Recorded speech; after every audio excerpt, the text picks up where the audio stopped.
Lembrou muito bem, doutora, isso aí, você vê até de lembrete para o jovem, claro, toda a família, principalmente os homens, que consuma o licopeno de tomate, que aí vai evitar o câncer de próstata, uma doença que está se alastrando cada vez mais entre as pessoas, e aí o tomate ele pode evitar isso, né?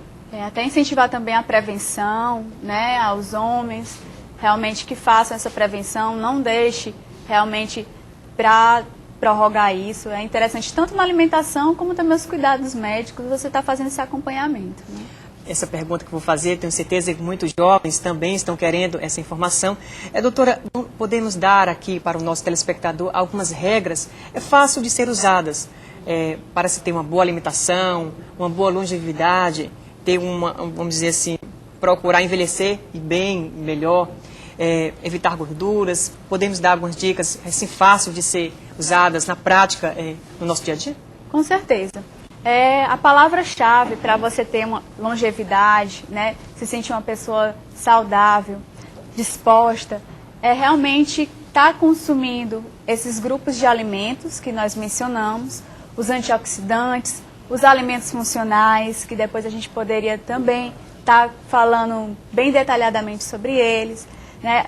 Vou citar alguns alimentos funcionais, né? A aveia, está introduzindo diariamente ou semanalmente a aveia, a castanha do Pará, o açaí, introduzir também alguns alimentos que têm ômega 3, tá? Por exemplo, o salmão tem bastante ômega 3, o atum, alimentos como a castanha do Pará que eu mencionei, tem bastante selênio, também não devem deixar de fazer parte da sua alimentação porque ela reforça o sistema imunológico. Ter um cuidado também no excesso, né? O excesso de alguns alimentos prejudiciais à saúde, como é o caso das gorduras trans que a gente conversou, evitar o excesso de gordura saturada, evitar o excesso de carboidratos refinados, né? Doce é gostoso, mas a gente não pode ter um consumo em excesso porque isso pode nos prejudicar, influenciando no aparecimento da diabetes, da obesidade. Tudo tem que ser em equilíbrio. Se você gosta de doce, pode comer doce, mas tentar colocar se policiar em relação ao consumo desses alimentos e tentar também colocar, para compensar, alimentos também mais saudáveis, né? No dia a dia, frutas, verduras não devem faltar, você deve realmente ter um hábito diário de frutas, verduras, alimentos, proteínas ricas no caso, pobres em gorduras saturadas, tá? Doutora, tudo isso é uma boa alternativa. Agora, segundo informações, um fator prejudicial é o açúcar branco, que faz mal, faz mal danado para a gente, né? Eu queria que a senhora falasse um pouco disso, doutora.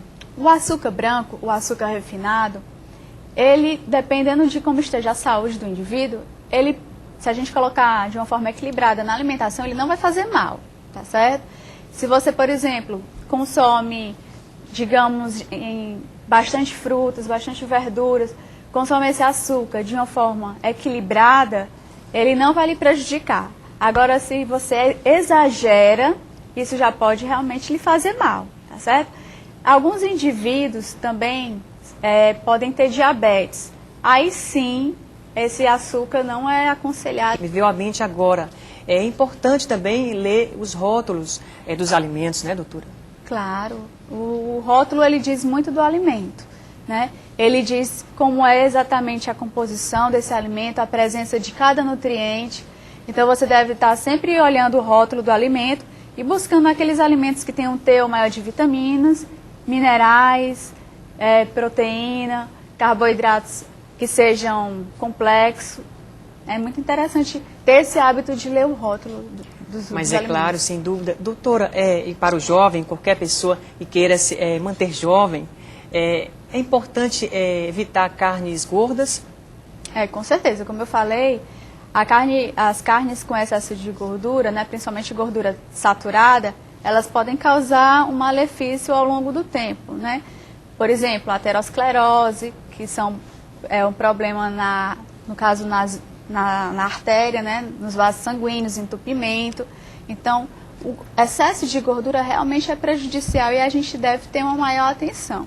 Eu não diria ser radical a ponto de cortar a carne da alimentação, mas ter um consumo moderado. Comer frutas também, isso seria Seria não, é uma boa alternativa para o jovem, né? Ter uma vida mais saudável, com mais disposição, né, doutora? Isso aí é só um lembrete, porque a gente já sabe que frutas estão aí, elas são baratas, é fácil encontrar no nosso clima tropical. O que acontece muito, Germana, hoje em dia, o jovem, ele prefere muitas vezes tá tomando um suplemento de vitaminas no lugar de comer uma fruta. A gente sabe que o suplemento de vitaminas, muitas vezes, ele é mais caro, né? Enquanto a fruta é mais barata, é mais saudável, é mais prazeroso você estar consumindo. Doutora, muito boa a nossa entrevista. Obrigada. Tenho certeza, não acho, eu tenho certeza que essa entrevista foi bem proveitosa e ela amadureceu, engrandeceu os conhecimentos em relação à alimentação para o jovem e toda a família que está nos assistindo agora. Muito obrigada, doutora, pela sua boa participação no Jovens em Foco. Bom trabalho e volte sempre. Obrigada, Germana, é um prazer.